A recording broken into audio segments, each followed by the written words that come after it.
Hello everyone and welcome to this Twinmotion for Revit tutorial. In today's video, I'm going to show you all of the various collapsing options that you have available to you when you are bringing your 3D models into Twinmotion. So I'm going to be working with a Revit FBX file and I'm just going to do an import method, not the live link. And I'll just go through the three different options that you have and explain what they mean and how they can affect your project. So let's get started. Firstly, I'm going to select the import tab and I'm going to go and hit the plus to bring in a project. I'm just going to bring in regular geometry in this particular case. So I'm going to say open and I'm going to select my house and I'm going to open it up.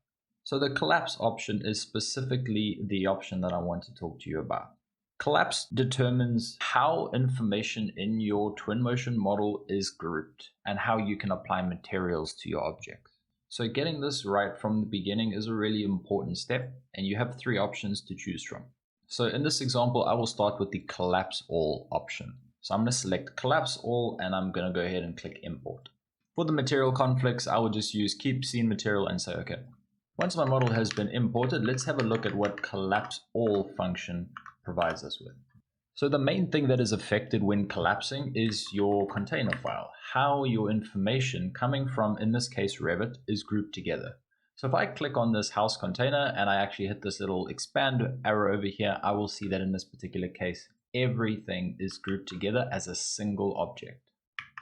Okay, so if I wanted to move individual items in this Twinmotion project with this method, I wouldn't be able to do that. So if I select on this couch, for example, and I wanted to move it, again, I'm moving the entire project. I cannot select individual items. Now I can apply materials using this method still, and the materials will be applied depending on what materials are set inside the Revit software. Okay, so just as a starting point, the first thing that collapse all does is it condenses all of the objects into just a single object. So what this really helps with is computer performance and optimization of this model. So this is not going to be a very big file and your computer is not processing individual items. So it's a lot lighter. It's much easier to work with, but you lose control over the individual elements. So you could think of ways that this would be useful, such as context modeling, for example. Okay, so as I mentioned, I still can go through the process of applying materials, and the materials will simply be applied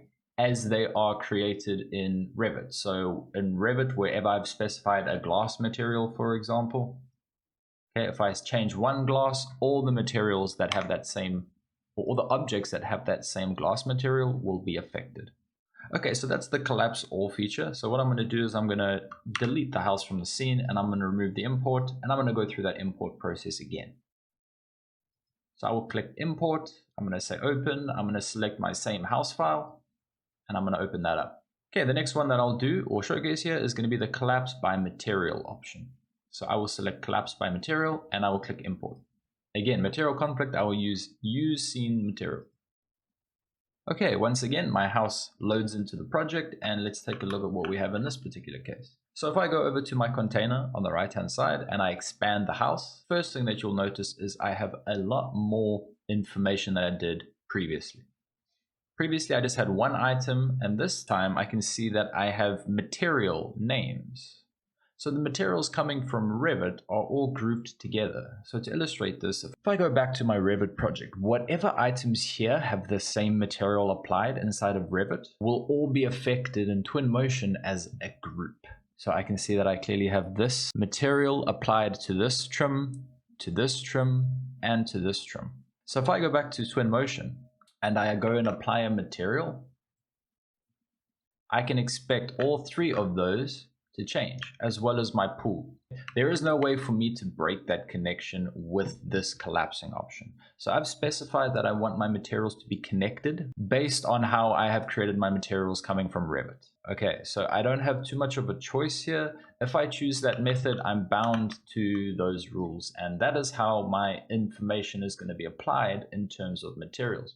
What it will also do is it will physically group the items together based on the material. So if I click on this element, for example, I'll see that all four elements highlight and I can actually move all four of them simultaneously. And again, I cannot break this connection. So I can't tell the software that I only want to move this trim without affecting these additional three over here.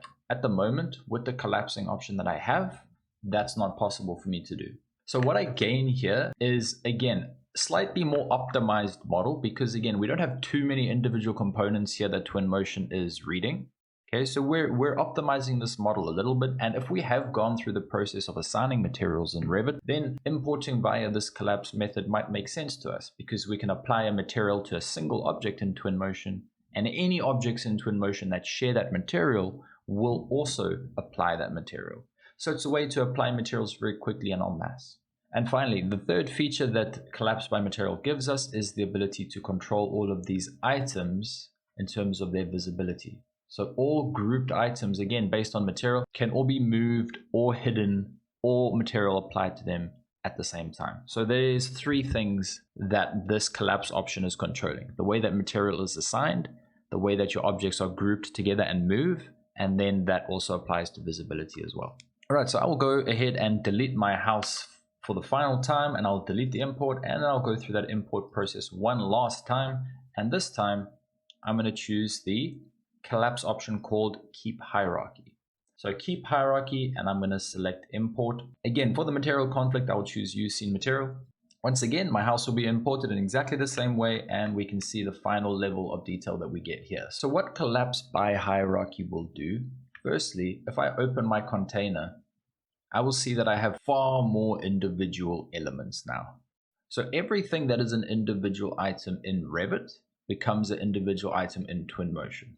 Okay, so I can see that I have an awful lot of information here now. So what that allows me to do, firstly, it allows me to affect the movement of a single item that I have selected without affecting anything else in my scene. So now you can see that this roof trim, and this roof trim, as well as the pool, they're no longer connected together. Now I can move one without it affecting any of the other ones. So the first thing that I'm doing is that I'm breaking my model apart into individual components based on how they've been modeled inside of Revit. I'll be able to select on an individual couch, for example, and I can move that now. You see that that whole couch arrangement is grouped together, but I can move it and I can assign materials without affecting the secondary couch option that I have. Okay, so once again, in terms of material assignment, I've got two options here. So I've got apply material to an object button when I'm in my materials container. As soon as I go into it, I'll get that option, and I can do one of two things here. So I'll ignore apply to selection for now, but I can use the apply to object, or I can use the replace to material feature. Now, if I choose replace material, and this is something that you want to look out for as well, because often replace material is the default selection. So what happens here is that if I apply a material to something in the Revit project currently, it will obey the rules that are set by collapse by material, meaning all objects that share the same material will all be affected. Right, so if I go back to my roof trim over here, for example, and I apply a concrete, I will see that all four get affected because I have chosen to use the replace material option. So I'm just going to undo that quickly. If I want complete control over all the elements in terms of material assignment, I need to modify this setting and select apply to object. Apply to object says that if I click on this item, this is referred to as an object in Twinmotion, and it's just its own object. It's not connected to the other three anymore, remember. The only way it's sort of still connected is via the material, but if I change this to apply to object, then I'm completely breaking the connection between those other three elements that I have. Now I can go ahead and apply a material to just this item without affecting these additional three here as well. Okay, so the slight downside to this is that every single item is an individual object. Depending on the amount of objects you have, that will affect your computer's performance, depending on your specifications as well. But what you do gain from this method is an awful lot of control, as you can see. So you can hide individual elements, you can apply materials to individual elements, and you can move, rotate, and scale individual elements without it affecting other items in your scene.